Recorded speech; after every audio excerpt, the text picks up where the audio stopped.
This is a podcast where real doctors discuss fake medical situations. That means that unless you're using your now patented triple action moan and groan, this podcast is not medical advice. If you need medical advice or medical care, please contact your doctor. Hi, everybody. I'm Jackson Vane. I'm Johnny Kolosinski. You might remember me from such podcasts as the Chris Elliott Experience.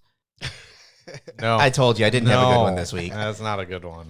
This is Hi Everybody, a bad medicine podcast where we talk about what Hollywood gets I right think it in. should have been These Pipes Are Clean, a Chris Elliott Experience. See, That's, sorry. There we go. there's something about Woogie. That's also good. Yeah. Eagle Heart. Yep. Yeah. You might remember me Cabin from Boy? such podcasts as There's Something About Woogie. This is Hi Everybody, a bad medicine podcast where we talk about what Hollywood gets right and wrong about medicine and how the body works. With us is Dr. Greg Winter once again. Hi. Hey, everyone. And you can find this podcast online on Facebook, Instagram, and Twitter at Hi Everybody MD or by visiting www.hieverybodymd.com. Or you can call us, leave us a message at 530-DOCTORB. That's 530-DOCTORB. The B stands for booger. Oh, nice. Yeah. Booger, I think, works well for this one. Yeah. We are discussing the episode of Pete and Pete, Season 2, Episode 9, Sick Day. Yeah. It's a good time. It's a good time to do it. Kids are back in school. Back to school. And they're already sick of being in school. I've seen way too many kids with not real illnesses show up to work recently. Mm-hmm. By that, I mean, like, I've been coughing for 2 days, and it's really bad. They're not coughing. But you got to get out of school. And unfortunately, parents call your bluff now. They're like, all right, then we're going to the hospital. Exactly. See, that's the problem. None of these kids have seen Ferris Bueller's Day Off, and it's like, You gotta if learn- you don't know that the hospital is worse than school, you got to really play your symptoms right. Yeah. And I think this is a good way to play your symptoms, I think. Mm-hmm. Do you want to set up the premise? Yeah, the premise of the episode is that the younger Pete fakes being sick to get out of school. And Yeah. so he fakes food poisoning. Yeah, there was a whole stretch, I think, where it was between President's Day and Easter. and Easter. And that is a very long stretch of not having any kind of substantial day off. And that would drive a person crazy. Like, I think a kid grew a beard in the background. Mm-hmm. And then the scout girl was Yeah, eating- Michelle Trachtenberg was licking That was her not desk. Michelle That was not Trachtenberg. Trachtenberg. Okay. Another character who was Another not character. Michelle Trachtenberg was Correct. licking her desk. Yes, and then eating pencil shavings for sustenance because they don't feed them enough at the school. And LL Cool J looked very comfortable at the head of the class. Yes. He did. That was probably one of the bigger shocking cameos. I just remembered watching, like, holy crap, that's LL Cool J. Uh-huh. Plays a good teacher. Mm-hmm. And Hawaiian? Yeah. Very good Hawaiian. He speaks Hawaiian. He also, there's a crossover between Pete and Deep Blue Sea because he mentions the Valley of Darkness in Deep Blue Sea as well. Oh, I did not realize that. So Deep Blue Sea is part the of same the universe. the part of the Pete cinematic universe.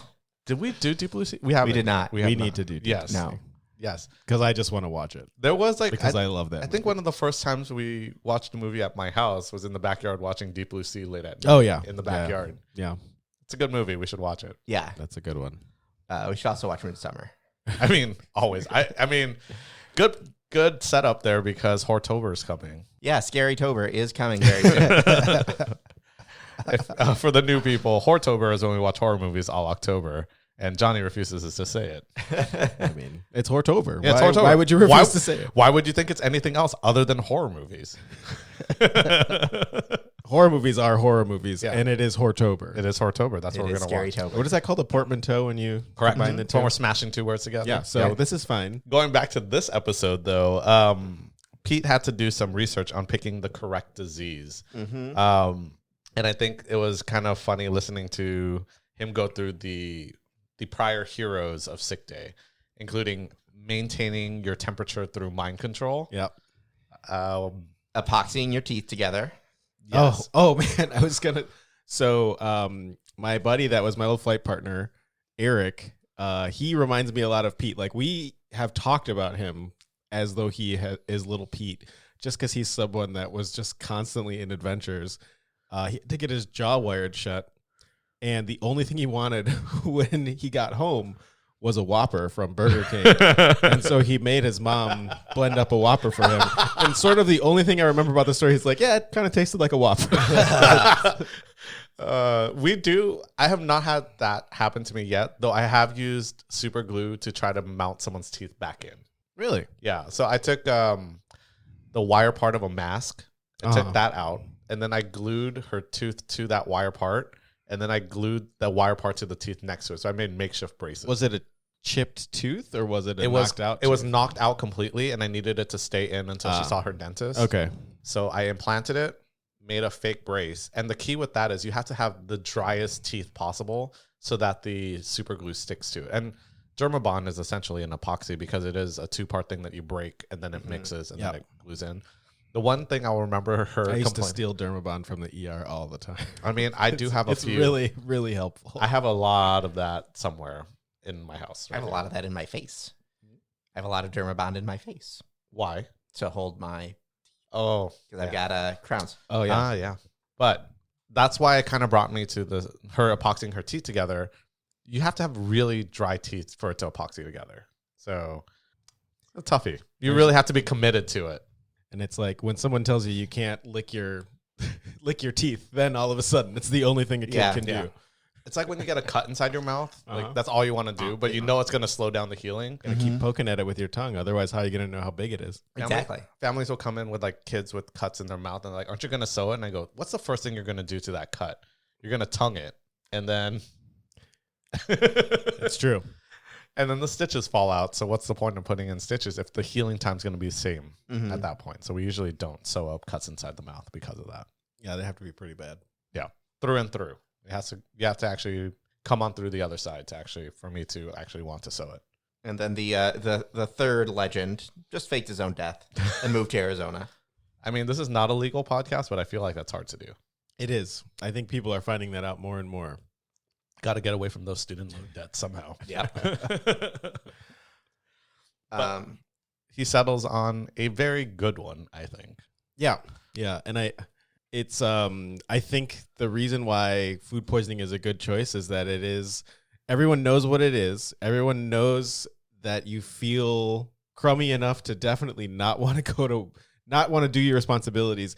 And it's also non-specific. Like you can be like, well, I don't have a fever or I don't have diarrhea, because sometimes that's just how it goes. Mm-hmm.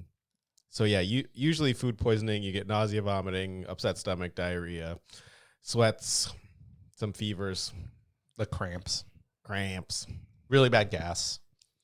You want me to give him the cramps? Yo, I want to give you the cramps as I'm doing this clampy hands. Yeah. Visual cue. It is a really hard thing to catch sometimes though too. But I don't think it is hard to catch because it's basically, it's based on basic sanitization, right? You basically get food poisoning from not washing your hands. Like, so fecal oral route of someone's poop gets into your mouth. Yeah. And that's why it's kind of gross when there are outbreaks of E. coli and salmonella at places, because those are things that should be preventable with the kind of basic hygiene. It's funny you mentioned that because I remember there was one week at work, it was like summertime, and I got hit with all these tourists from one hotel. Oh, yeah. Because if you go swimming at a hotel, you'll see a sign that says, if you had diarrhea in the last 48 hours, do not swim. People are still going to swim because they're on vacation. And man, do a lot of people come in. I'm like, hey, where are you guys from? They're like, oh, we're on vacation. I'm like, oh, where are you guys staying? Insert name of hotel here. And I go, oh, that's interesting. Oh, hey, another person with vomiting and diarrhea. Where are you guys from? Oh, we're from out of town. Oh, where are you guys staying? Insert name of same hotel there. And then you learn everyone drank and swam in that pool. Basically, everyone got pool water, and also their pool was not properly chlorinated. Yeah. There's probably a lot of things that happen. I try to make it a point now recently, if I saw kids, or really pretty much mostly kids, if they're swimming in it, head does not go underwater. It stays above water the whole time. One of my other friends he's a property manager, and he will not go in a hot tub that he himself did not clean. Just I think one too many times, and fool me once, shame on me. Fool me twice. The fool man can't get fooled again. They're not gonna fool me again. That was 20 years ago, I think, today. Really? It was pretty close. Yeah, it's pretty close because it was 9/11. Yes, you're right. That was a while ago. I just remember seeing that on Fahrenheit 9/11 long ago. What did you make of the triple action moan and groan? It's good. I mean, and there are a couple of homages to Ferris Bueller's Day Off in here, and that's kind of another one of them. It's like it's a non-specific, non-emergency symptom, right? And so, like, the goal of staying home is to not end up in a worse place. Whenever I tried to stay at home, my dad would take me to work. And like, that means I was actually going to be out of the house even longer than if I went to school. Yeah. So, and I was going to go to his clinic. So that meant I was around a bunch of sick people. So yeah, it was not fun for me to stay at home unless I just was straight up honest and told my dad, I don't want to go to school. That's the only way I got to stay at home. I think Pete should have done the old clammy hands. Yeah. The clammy hands really does work really well because when you have really bad belly cramps, you get really clammy. Well, that's Ferris Bueller's. As you fake a stomach cramp, you bend over and lick your palms. I know it sounds kind of childish, but then again, so is high school. It's true. There were a lot of homages to this too. I appreciated that she tried to call the doctor to find out what to do, and unfortunately, I think in my work, it's been a lot of, hey, if you called a doctor and you told him you were vomiting, you end up in my emergency department. It's go see Dr. Yeah, Jackson. there's not much phone triage anymore. I mean, it's like the phone triage of a clinic is mainly to be like, oh, you should go to the ER. They have a script, and if you deviate anywhere on that script, the answer is immediately go to an emergency department. So in hospice, we keep people out of the ER, and our job is to, we'll start treatment, we'll send people over to the house, and it's just a very different type of care that is actually trying to instead of cover your butt, it's trying to say, oh, hey, we're going to take ownership of this and figure out what to do. We will do everything we can to keep you from going to the ER. Yeah. I mean, that's kind of what I tell families too. Is like, hey, you hurt your arm. Did you give them medicine before you came here? And they're like, no. Like, hey, take some medicine. It won't cover up anything dangerous. Maybe you won't have to wait 8 hours in the emergency department. Because that's how long our waits have been. It's been crazy. And then people get mad. Yeah. And you should get mad if you wait for 8 hours and you don't have an emergency. Yeah. Well, I don't know why you were here for 8 hours. You should have left when you started feeling better. I had one dad come up to me and go, excuse me, why are we still waiting? And I go, we're short-staffed. It's really busy. He's like, well, have you thought about hiring more people? I'm like, oh my God, what a great idea. Also, hey man, there are gunshot victims here. You have a cough. Yeah. So we always tell families we're here to see people at their sickest. So, I mean, if you're vomiting a bunch, we usually just give you a nausea medicine and then wait to see how you feel. At least get that started. And by the time that Zofran? That Zofran is the good. But if you're feeling better and we see you, that makes me more reassured that I'm not missing something dangerous. Whereas if you're still throwing up after receiving the Zofran, then I get a little more worried and I start working you up a little bit more. Yeah, it's kind of a catch-22 because you go to the ER and they do something to make you feel better, and then it makes it basically, I mean, most of the time that means you don't need to be in the emergency room. Mm-hmm. So then you're going to wait more in the emergency room. Yeah.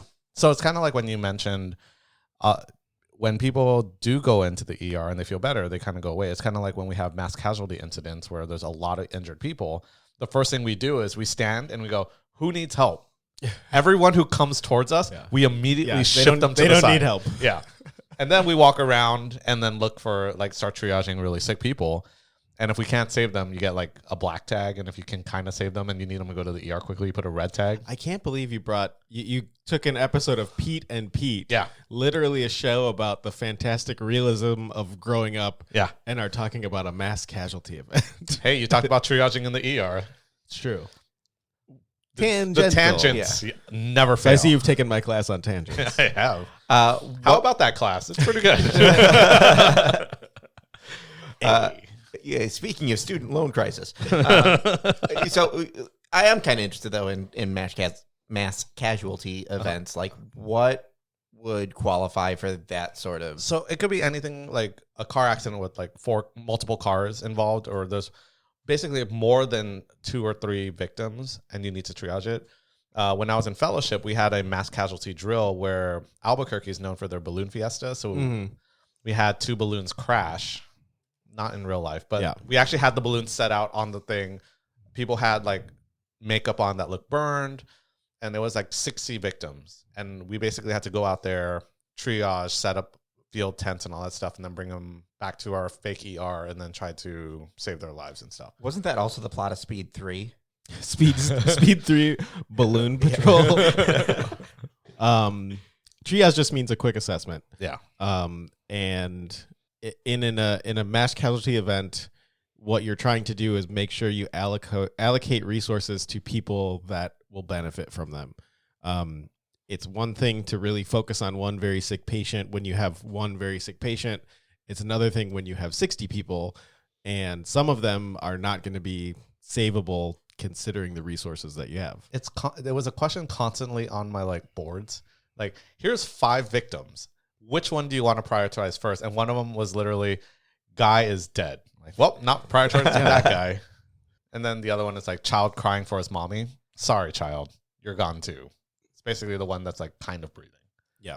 So it's a tough skill to do, because essentially you're going around going, you're not going to live anymore. Yeah. Black tag.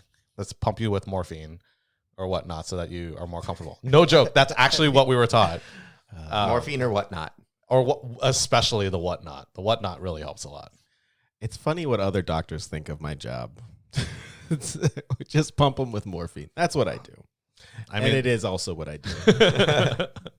But that's actually what we're talking. Like, we want to make sure they're comfortable, because they're clearly not going to make it. Even if we transported some certain patients, they weren't going to make it. So, unfortunately, you kind of have to leave them on the field. Mm-hmm.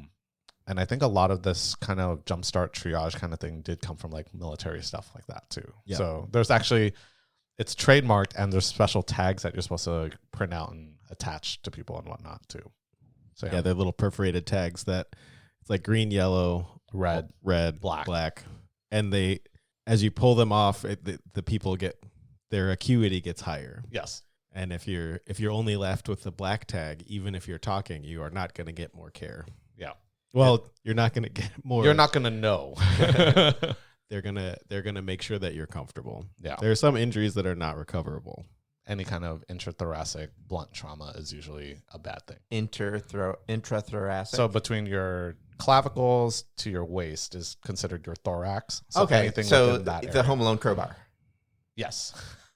Well, what about like penetrative injuries with like a pole or something? So if it's there and you still have a pulse, as long as you didn't arrest yet, you can still potentially be saved, and you can actually save them by doing something called a thoracotomy or a clamshell, where you actually open them up like a clamshell, take out the thing, find the hole, and then you're like the little butterfly clip. You're like the little Dutch boy at the dam, and you have your finger in there and plug in the How would you triage someone with a foreign body in their nose? You get to go for a walk, which I love treating foreign bodies in the nose. They're super fun to do. I think in Pete and Pete, back to Pete. Yeah, Pete. see what I did there. I love it. So Pete put 8 president pops and found Dwight D. Eisenhower and put him up his nostril. That was the best crafted marshmallow I've ever seen. Somebody put a lot of work in. Yeah, they did. They really did. But I hope they got an Emmy for marshmallow sculptures. Pete and Pete should have gotten an Emmy. I don't think a show like that would have, just because it was a children's show. I don't think they would have at that point. But no. But it's so creative. Man, that show is so good. It is a very, very good show. I would highly suggest it. If they only made a Midsummer Pete and Pete. Oof. That actually would be great. Some sort of horror movie crossover. Pete and Pete all grown up. And little Pete would be the one that kills everybody? I don't think so. Probably. He's probably the most well-adjusted. He knows how to live. It'll be the Krebs Scout. She has all the skills to do it. It'll be King of Fraud. Oh God, I remember that episode. The King of Fraud. That's a good one. It's a road trip episode, and we digress. It's about being the king of the road. Yeah, but speaking of foreign objects in the nose, you said that it's one of your. Yeah, it's actually one of the more gratifying procedures that we can do. Tangentialized mid-sentence. I did, and it was great. So there's many ways to remove an object from a person's nose. In the show, they do the static electricity trick, which does not work at all. That's not a thing. Yeah. No. I was wondering about that because I couldn't think of any reason it would be. No. Well, also, when you touch something to discharge static electricity-wise, it happens where you touch things. So maybe if he built up the static electricity and then touched his nose, if he booped his nose to the doorknob, I feel like though it would shock him and he'd get scared and just push himself further into it. It might cause him to flex his nostrils, which would loosen up around the Dwight D. Eisenhower. It could, but then you also have like turbinates inside there too, and I don't know how far it went up if it got caught up in the turns in your nose. But the thing that I teach families to do first is the magic kiss, where you cover up the good nostril, leave the nostril with the object exposed, and then you get a good seal in their mouth and you blow super hard and fire it out. Oh, nice. So I had one dad who I told him, hey, I got to go grab all my stuff to remove the object. You want to try this while I come back? I just remembered him running out of the room screaming. He's like, I got it. I got it. I'm like, where is it? It was a bead.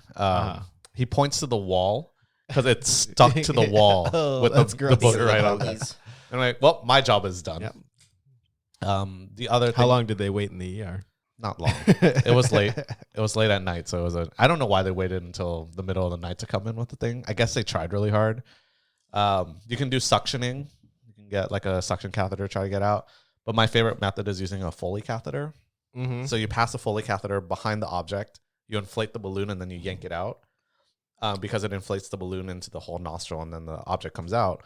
The biggest problem with that is if you're doing it upright, once you pull it out and it lands on their lip, and it's happened to me twice, the kid immediately lifts their lower lip, grabs it, and then swallows it. Yep. Which is fine for a marshmallow. It is, but for like other stuff, it's still fine. They're going to poop it out. It's only not fine for neodymium magnets. Correct. Right? Yeah. Those are the ones you don't want to swallow. More than one. Okay. At different times. If you swallow more than one neodymium magnet at once, it's less scary than if you swallow them one at a time. Yeah. Because they'll find each other. They'll find each other in the different points in your intestine. Yeah, it looks like you got shot with like birdshot. Ooh. Because it just pierces through all of the intestines, and then they all clump together in one little mass in the middle, and you're basically just have a lot of perforated bowel. So that's not as great. It is not as great. No. Don't eat magnets. No. And I was always taught, if a kid puts something in their nose, there's a high chance there's something in their ears. So I have to look in their ears as well. Oh, yeah. That's good. And then that becomes a different game on how to remove it, because the ear's a lot harder to remove stuff out of. But I'm a big fan of the glue Q-tip. Don't try that one at home. Don't. I put super glue on a Q-tip. Or Dentasure or whatever it was, the dental bond. No, just Dermabond. No, Dermabond, yeah. So it's just skin glue, and then I use that to glue straight to the object, and I try to lift it out slowly. Does not work on cockroaches, but it works on everything else as well. I'm trying to think of what you would call that procedure. Which one? Threading a Foley behind an object in someone's nose. Foreign body removal? I was thinking more along the lines of that movie with Arnold Schwarzenegger that is escaping my brain right now. Jingle All the Way. No, where he pulls the huge thing out of his nose. It's Total Recall? Yes, Total Recall. Jeez, I don't know why I could not think of I forgot Total Recall like 2 or 3 episodes ago. Yeah. Yes. Yeah. You guys can't recall Total No. Recall? I can't recall. We have partial recall. Partial recall, indeed. I haven't implanted it yet. You son of a... Oh, man. Going back to the foreign body thing, he meets another kid who taught him how to do the removal. Static trick. Yeah. But he put Martin Van Buren up his nose. Mm-hmm. And that was, I think, going on the tangent, Johnny said someone made it really intricate. Or was it you? I don't know. No, that was Johnny. Yeah. That was a spiky Martin Van Buren. Mm-hmm. I have to say that because I mentioned Eric earlier, and we're now talking about Van Buren's, I have to just put those in the same sentence. And I think he'll understand why. That's all. For an audience of one. An audience of one. This one goes out to Eric. He'll know. But that thing, when it comes out, is going to be a bloody, bloody mess. And I think that is one thing we Van Buren was real spiky. Van Buren's super spiky. But it's also a marshmallow, but it's also going to be a hard marshmallow because it's going to be like Lucky Charms. Right. It's in a dry box of grain. The other thing to remember, too, is the longer something's in your nose, the more your membranes get irritated. And if it gets more irritated, it's more likely to bleed. And you do make some mucus in there, too. So it could soften it up a little bit, irritate more of the membrane, and then it comes out super bloody. the objects that have been left in the nose for more than, I'd say, 3 or 4 hours usually come out really bloody. Your body really wants stuff out of your nose. Like it's if you get something in your nose, your body wants it out. Yeah. It's almost like it's an airway. Almost like there's a lot of protective things going on in there to keep things from getting stuck in there. I will say that the families where I do this procedure, the biggest thing they're worried about is me pushing it deeper into their brain. Which we've discussed.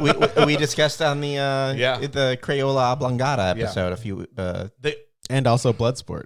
And also Bloodsport. But single-handedly, that is the most common complaint is if you do this, how far will it end up in their brain?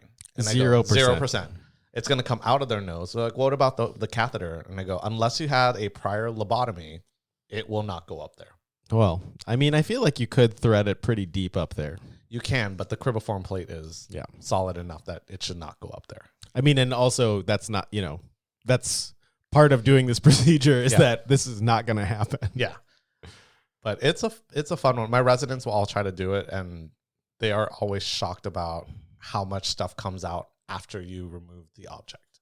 Yeah, especially if something's been in there for a while. Your nose has been trying to clear it. Your body's been trying to push it out. You get a bunch of mucus and crud. Yeah, you can try to snot rocket it out, but it's not going to go because there's too much pressure. I love a good snot rocket clear. There's something that's real satisfying when you're like, oh man, my nostril's a little blocked up, and then you're like, bing, and then it's like, oh yeah. The kids hate it when I do it, and then afterward they're like, okay, you're fine. I think the oldest one I had to remove an object out of was a 12-year-old, and it was a Lego head. Lego heads are made perfectly to fit in your nostril. It also it feels like at that point you have a kid who is tired, exhausted, who is probably like it took them a while to even explain to their parents what has happened. Yeah. Mm-hmm. And then you're approaching them with some weird way to get this thing out, and it's just that feels like it's got to be really annoying and then really satisfying. Yeah, I hate using tweezers because it's a round object. All you do is just push it in deeper. They've changed the shape of Lego heads to have. And now you can breathe through. Yeah, them. you can breathe through them. Sometimes it's nice because then I pass a Foley through the Lego head and then inflate the balloon and pull it out that way. It looks like a magic trick. It kind of is. How could I don't believe you. What? Legos are too small to fit a Foley through. Small. It's like 6 French. Oh, I guess yes. I only deal with adults. You deal with big Foleys. I deal with very tiny Foleys. You said 6 French? Yeah, so that's the measurement for Foley catheters. So we use 18s. It's a big difference. Yeah, for French is the bigger the number, the bigger the tube. And okay, then so it's the opposite of like gauges? Yeah, like an IV is wire. opposite. The bigger the number, the smaller the IV. Would a marshmallow actually be something that you would be concerned and want to have removed, or because it's... Because it can cause infection because it dissolves. And it's sugar, right? So bacteria like sugar. Okay. So it potentially can lead to more infection. And I think the last time I removed something that was kind of organic-y, it was a piece of cotton. And it was way up there for a long time. And it started kind of deteriorating and rotting. And that's how the family knew that the child put something up her nose, because there was this foul-smelling stuff coming up. Child face smells bad. That's actually the complaint. It's like, her nose smells real bad. And I go, okay. And I look in there, and then sure enough, I pull out a ball of cotton and then with a pus chaser. Ugh. The way that you said it. I mean, it gives a good visual. One of the things that I've had to do in urgent care and family medicine is you end up removing long-standing tampons. So it's the same. Somebody just had a tampon in for too long, and then it got stuck, and then they can't get it out. And then you have to get it out. Yeah. Or when people think Nuva rings dissolve. Right. No, they do not. They do not. Left a sleeve in there. Johnny's face of abject horror is just bringing me joy right now. I am, for once, not questioning any of my life choices. You just as far as you have to pull it out and pretend like things are fine, and then give some education and be like, anything you put in your body has to come out of your body, unless it's medicine that dissolves. But tampons don't dissolve. And then you carry on with your day and you act like nothing just happened. Yeah. Yeah. And then you have fun stories to talk about later without patient identifying information. Yes. Oh man, if you can only see Johnny's face right now. I haven't seen him this uncomfortable since we talked about pinworms. Yep. Pinworms is probably the worst. I need to listen to that episode. Yeah. Pinworms, I think, made you squirm the most. Yeah. They're gross. They are. Pinworms are gross. I like it when families tell me there's rice in their kids' poop, and I'm like, that's not rice. Nope. That's worms. They're just. It's also something that's so gross and so benign. It is. Like you can take care of it really easy, but it's real gross. It's just something about hearing the word worms coming out of your body that just gives everyone the heebies. Yeah. Yep. He's like, I cannot approach the microphone right now. It is too gross to talk about. Question I have about, do we have more on foreign bodies? I'm good. Did we have anything? It feels like we talked about a lot of other stuff. We went on Do we have a anything more on Total magical Recall? circular trip. So mom's diagnosis was checking the glands, checking the temperature, and checking the pulse. And I've never, like, at least when my parents were seeing if I was sick, like, pulse has never been something that was ever thought about. Well, it is a vital sign. It And is. those are, vitals are, they're called vitals for a reason. They give you a lot of information, and it is objective information. Yeah. So you got temperature, blood pressure, respiratory rate, Heart rate. and heart rate. Those are your vital signs. There was a strong push to make pain a vital sign. The fifth vital sign? And we've seen what happens with that as we create an opioid epidemic. Yeah. And pain is also not objective. Yeah. It is very subjective. I mean, people try to make it objectified in the pediatric world with like the FACES scale and whatnot. And those are But again, pain is a very subjective thing. Some kids will say they're in 10 out of 10 pain, but sit there super chill. right. So it's a very, very Also, pain is not a vital sign. No. I will if someone wants to discuss that with me, I will. And the push to make pain a vital sign is part of why we're in a mess. we are in the opioid epidemic that we're in. Correct. Pharmaceutical companies lied about Pain. a lot of things to make sure we would give opioids. Yeah. But in terms of Pete's mom, temperature, everyone checks the temperature, and then everyone freaks out because they have a fever, and then wonder why your pulse is fast too, because that's just how it happens. Yeah. If you have a temperature, usually you're going to have a fast heart rate with it, because I tell families in the dumbest way possible is that it's your heart trying to pump blood all around, trying to fight off whatever's going on. And that's why you have a fast heart rate when you have a fever. So nothing to freak out about. But temperatures themselves, they don't cause brain damage. Everyone thinks fevers cause brain damage. Not true. They have to be pretty high fever to cause brain damage. Even then, your hypothalamus regulates it so that you can't get that high of a temperature that can potentially denature unless you're in like a heat stroke situation. That's like the biggest thing. Which is different than a fever because it's Correct. external. It's an external heat source that is causing the issues. Whereas your brain can tell when your body is too hot and will try to limit it at that point. Unless you're a too baby. hot in the hot tub. Unless you're a baby who has an immature hypothalamus, and then your brain overheats too quickly and then you get febrile seizures, which also doesn't cause brain damage. I tell families it's like when your phone overheats and it needs to reboot. We're just going to reboot your baby. Real Yep. fast. Your brain just needed to reboot. It overheated, just needs to protect it. Gonna turn the kid off and on again. It's one of those very scary things in the urgent care is newborn with a fever.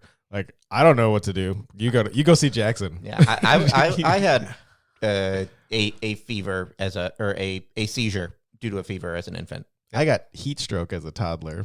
I remember it. It was very hot in South Carolina, North Carolina, Carolina. one of the Carolinas. On the coast.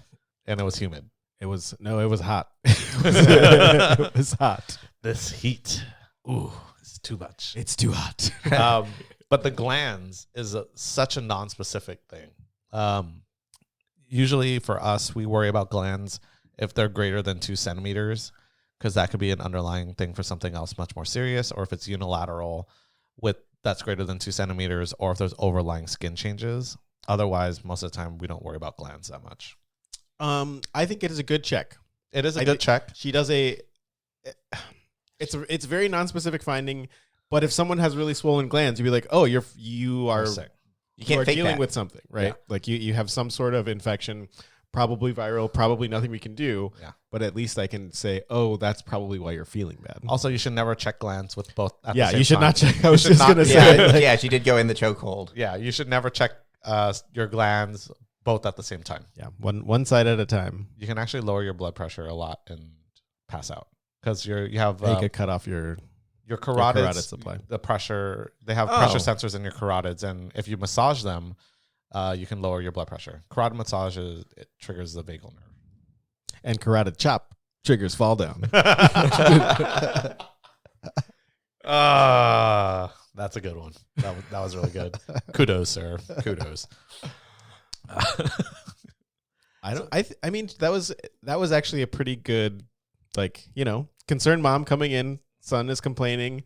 Like, that's a mom who's seen it enough times. Does her check and like, and she also triaged the situation, or not. She like got a good family history of what was going. Family history is not the right word. She got a good history of the situation, and it's like, oh well, it can't be food poisoning. We all ate the same thing, which is almost like to the T what I ask families when kids come in with vomiting and diarrhea. I'm like, is anyone else sick? Right. What did you guys eat last night? Did you share food? But also, it's a masterful plan, because there's nothing like having someone else come up with the explanation that you needed them to come up with. It's if you suggest it, then it's worthless. Yeah. But if they say it, then you've already won. But man, sneaking that can of tapioca was probably one of the most genius moves. Yeah. Paid someone off to get an expired can of tapioca. And that was at least, even if those were all ones, he paid at least like $25 for that. That was a stack of cash. And he didn't even enjoy his day off. No. Well, he went on an He did. adventure. I mean, He played with Excalibur. I can't imagine ending up back at school on a sick day. It's almost like a criminal going back to the scene of the crime just to gloat. He just wants to see what his friends are doing. Like, just sit down on the couch and watch TV. Or play with Excalibur and open the garage a few more times. Question about Excalibur. Because the metal plate in the head did not come up in the first episode of Pete and Pete that we did. Yes, it did. It comes up during the... I think it's in the credits. In the credits. Yeah, but no, we didn't discuss it. In the one about the brain freeze. What's plates in the skull are a real thing? Yes. Is it something that is still done in that sense? Yeah. Now, if we do craniectomies, we save the bone flap in your abdomen and then re-implant it.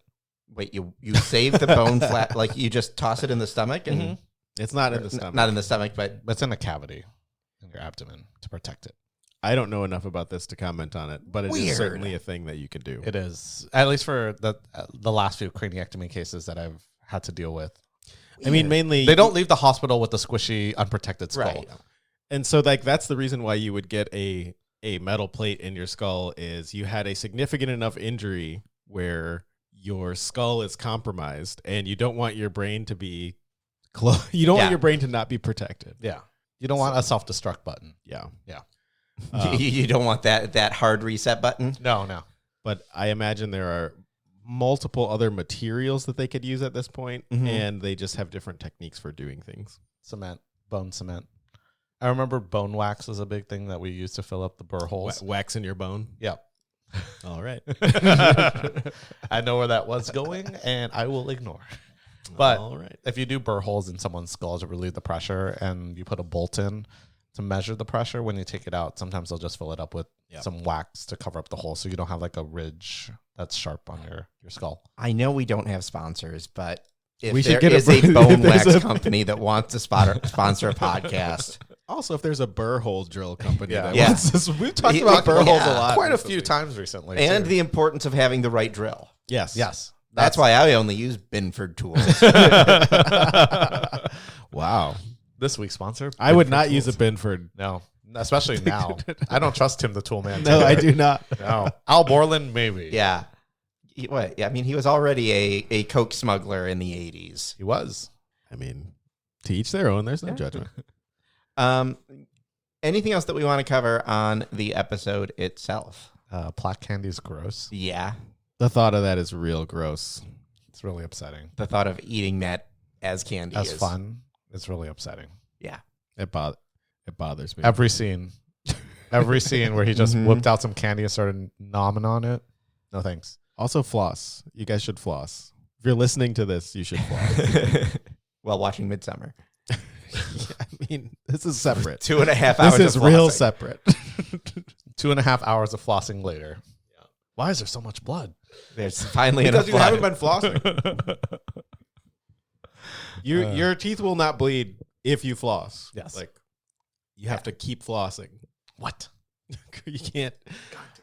When you floss once a year, then they're gross. That's how the dentist. That's how the dentist knows, and they're like, "Oh, you haven't been flossing." Because I just pulled out the roll of floss and you started bleeding. Right.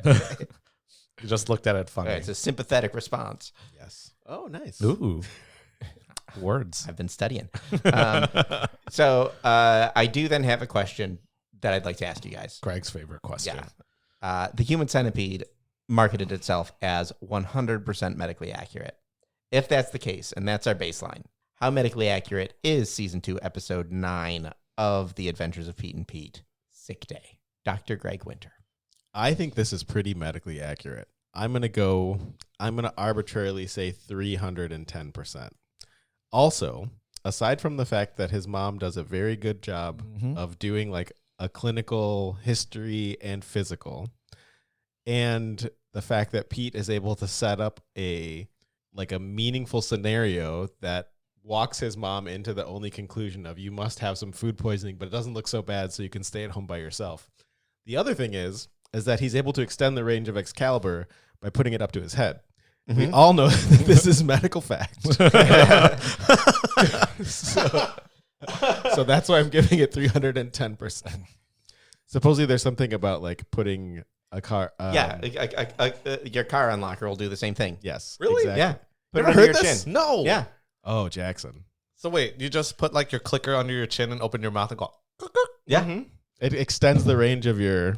Is it because it kind of filters it? Yeah. Like No one knows why. It's because it works. Because That's magic. why. It basically turns your body into an antenna. I think you can put it anywhere on your body and it probably works. Anywhere? Anywhere. Also, don't put things in your body that don't have handles. Make sure your garage door opener has a flared base. We've talked about this before. Always have an exit plan. I mean, yes. Excalibur did not. I think the Comic-Con episode still hasn't gone up. So Right. No. that's it. It's in there. It's in there, yeah. I'd say 250. I mean, I agree with Greg. A lot of it is very, very realistic. I don't remember what our most realistic was. 450. From what? Actually, no. We might have gone 500 with what did we just release? Not Men in Black. Not Men in Black. What we did before that. Let me check my notes. Oh, here. spoiler alert. Venture Brothers. Oh yeah, that was pretty good. That was Yeah. very realistic. I still stand by 250. I forgot the importance of testicular torsion and all that stuff. But yeah, 250. Oh man, I tell stories so slowly. I apologize to anyone who listens. But this is a good episode. The unfortunate part about Pete and Pete is it's not on any streaming platform. It's on the YouTube. You have to look for a really low quality YouTube. It's bad. It's bad. It's bad. But the jokes don't need high quality. No. You can enjoy the jokes still. Without 4K. Correct. I think you can get it on DVD or Blu-ray. No, not Blu-ray. I think you can get it on DVD. And if you can, you should, because then you will own it. Yeah. Mm-hmm. Assuming that you'll have to open a bank account and get a free DVD player somewhere. Yeah. But it would be worthwhile. Put it in your game console. Yeah. If you have one of those. I just remember the reason why it's not on streaming is because of all the music. Yeah. Mm-hmm. There's too much licensed music. Which feels, I mean, it's a crummy thing that's going to happen to a bunch of shows. Yeah. Actually, a lot of stuff from prior to 2000s. Jackass, they changed all the music in that one. Dawson's Creek was very weird when it didn't open up with the theme song. I Right. was like, what is like it changes the whole feeling of the show.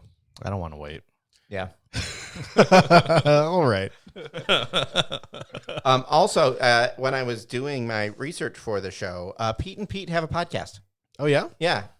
The Adventures of, I believe, is it Matt and Danny? Is the Yes. Yeah, Mike and Danny. Mike the and Adventures of Mike and Danny. Well, I is- hope you post this is on their podcast. subreddit. Yeah, I'm going to reach out to them individually and let them know how medically accurate their show is. We did another episode of Pete and Pete, didn't we? We did, yeah. We It did the was brain freeze one. The brain freeze one. Oh yeah. That one was a really good one too. Mm-hmm. The Orange Lazarus and brain freeze.